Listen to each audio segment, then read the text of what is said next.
Everyone, welcome to day 5 of Women's Health Week, our final day. I hope you've enjoyed it all so far. Today we're finishing with the very fitting topic of wired and tired. And I have with me accredited practicing dietitian Kim Menzies. So welcome. Hi, thank you, Alex. Thank you. So I guess, Kim, could you tell me a little bit about how the dietary choices that we make can impact the way we feel? Sure. So I guess Friday afternoon, often it's that ebb in energy, but it can happen anytime during the week. And I often think about, well, what have we been eating to actually lead to that? So it could very well be that one of the areas we might need to consider is the type of carbohydrates that we're eating. So for a lot of people, carbohydrates have been getting a really bad rap, and they're evil by some people's thinking, which is just not true. There is no food that's evil, but we can make good choices and wise choices with our carbohydrates. So thinking about low GI foods or carbohydrates and high GI carbohydrates, and what that really means is when we think about how carbohydrate is broken down in our body. Right. So sometimes you might have a food that's really quickly broken down and then it drops away. So for example, if we're having a row of rice crackers because we're starving,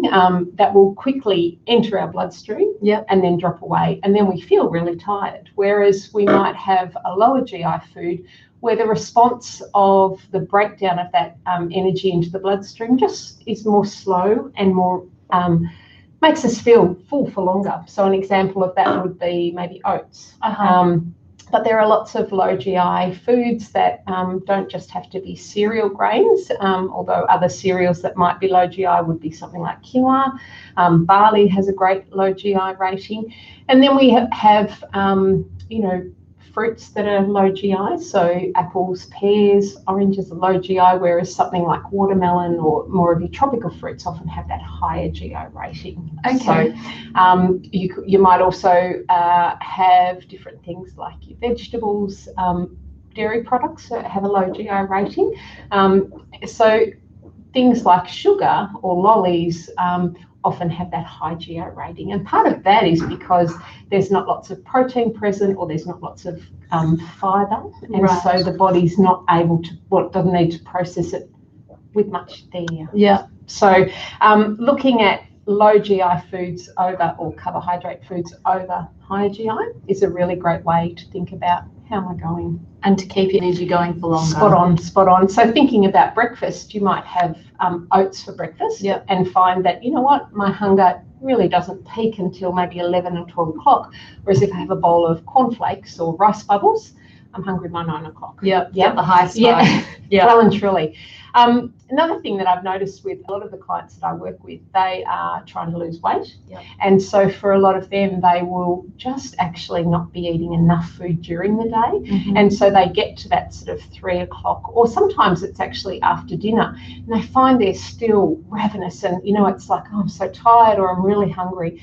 And part of that is they might say, well, I'm binging or overeating, but in truth, they're probably just catch-up eating. Their body just hasn't been supplied with enough. So sometimes it might be a case of actually thinking about, what are the foods that I'm incorporating in my day? Am I incorporating enough protein? Am I incorporating enough of the low GI foods? Am I incorporating enough fibre to actually make my meal substantial enough that I'm not just seeing that small amount of energy going in and then expecting it to last me till the 6 whole o'clock day. That's exactly right. And the brain is particularly wired to need glucose, which is the breakdown of carbohydrates. So if we have almost starved our body during the day, then what we tend to go looking for are the biscuits or the lollies or the chocolate, which we need that quick energy release. Get the glucose. Yeah, that's right. Yep. But the body then will typically say, I want it and I want it now, and maybe I want a lot of it, and that's the problem, where people then feel often bad, or because they've now overeaten. Yes. But if they had have looked at maybe what lunch held, instead of just having the salad, maybe it needed to incorporate a bit more protein. Yeah. Or, could I have a wider range of veggies in there, or could I put in some seeds and nuts? Yeah. Things like that. And then the other thing, I guess, thinking about what are the snacks that I'm going for when I do get hungry. So if it's a case of, oh, I tend to lead towards, yes, the chocolate or the lollies, then once again I'd ask, well, what did you have at lunch? Because if lunch has been insufficient or it hasn't had a lot of protein or complex carbohydrates or those lower GI carbohydrates, do we see that you've just used all that energy? And of course you're hungry again. But sometimes preparing for what are the snacks that I'm having. So instead of raiding the cookie jar, it's actually a matter of having some nuts and seeds there at the desk. It's having, maybe a tub of yogurt or some celery sticks and hummus. Most definitely. A whole grain cracker and some peanut butter. Yeah. So they're foods that will provide our body with the energy that it needs, but it will sustain us sort of to get us to dinner time. But I also think about when I'm eating those, pleasure foods, or that, I'm grabbing the cookies, what am I actually needing? And sometimes it's because, yes, I'm really hungry, but other times it's because actually I'm just really bored at the moment, or I'm really tired, or my brain just seems a bit fuzzy.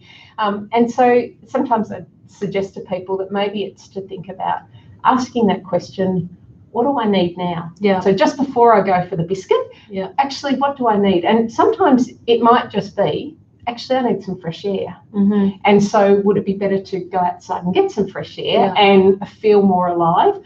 Or, you know what, I'm not hungry. So maybe I need a glass of water because I'm actually really thirsty. Or it might be, I'm really tired of doing what I'm doing. If I just take a break and do something else, I found that I haven't needed to have. So it's being a bit mindful. It is very much being mindful, and listening to what your body's saying.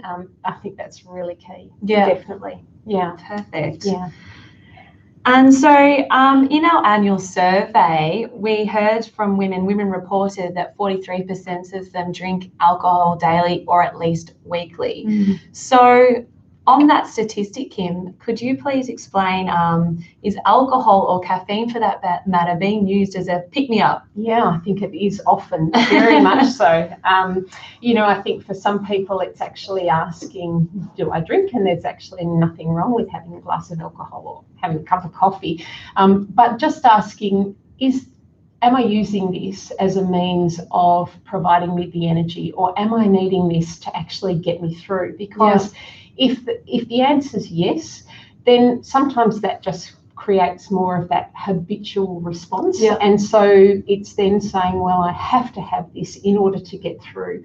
And so if it's being used then for a habit, then often that's where we see that creep in the amount that we might have. So, the recommendations for women are a glass of alcohol, which is really not a lot of alcohol. That's 100 grams of wine or 30 mils, of spirit.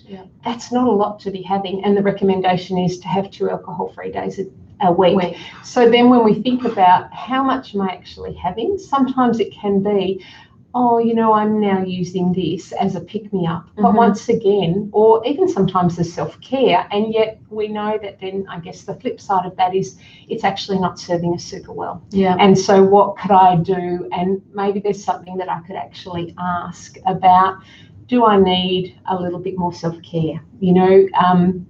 Enjoying a glass of wine is fine with friends, and that may be a really nurturing experience, but actually when I'm using alcohol just to get me through, and think about what are the times when I might be having too much alcohol. Is it when I'm getting ready for dinner and coping with the kids because they've, really been a stressful afternoon, or is it sitting in front of the telly and I'm mindlessly drinking?